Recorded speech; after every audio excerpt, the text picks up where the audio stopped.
સાહેબ ઉમરાણ 3 કેન્દ્ર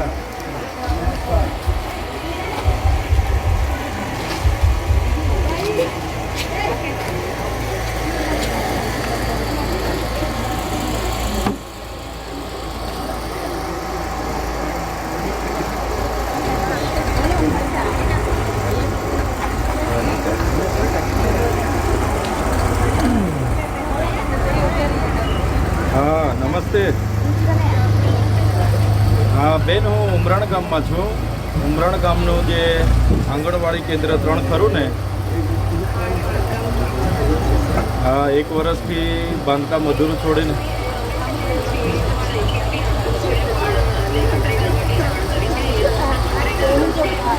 हाँ हाँ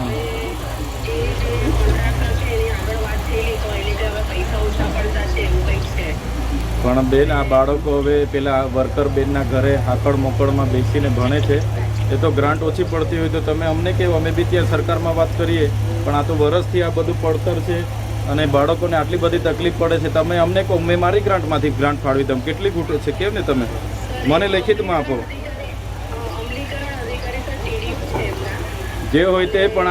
આ તમારા ઘટકમાં આવે છે ને અહીંયા તાલુકા હેલ્થ ઓફિસરમાં તો તમે છો તમે મને છે ને તપાસ કરીને રિપોર્ટ આપો આમાં કદાચ ગ્રાન્ટ ખૂટતી હોય તો હું મારી ગ્રાન્ટમાંથી પણ તમે જે ખૂટતી હોય તે રકમ આપીશ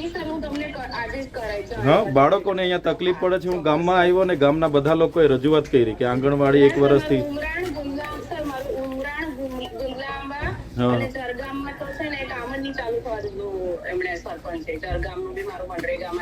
કઈ વાંધો નહીં મને અહીંયા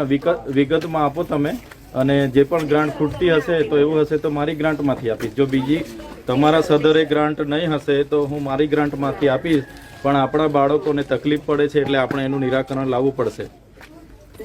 હા મારી સાથે જળગામના સરપંચ બી છે અને ઉમરાણ ગામ પંચાયતના સરપંચ સુમિત્રાબેન બી છે હા આપણે કોઈ બી સંજોગોમાં આનું નિરાકરણ લાવવું પડશે બેન એટલા માટે હા જી જી ધન્યવાદ બેન ધન્યવાદ હું મારી ગ્રાન્ટમાંથી બી 2-5 લાખ જે આપવાના થશે તે આપીશ બીજું કે આંગણવાડીમાં આ બધું જે બી કોન્ટ્રાક્ટ આવે રજૂઆત કરાવી વ્યવસ્થિત સાફ સફાઈ કરીને પાણીની બી કદાચ બોરની કે મોટરની જરૂર પડે તો બી આપણી ગ્રાન્ટમાંથી કરીશું નાના ભૂલકાઓની અને નિહાળનું કામ આપણે પહેલાં કરવાનું બરાબર ને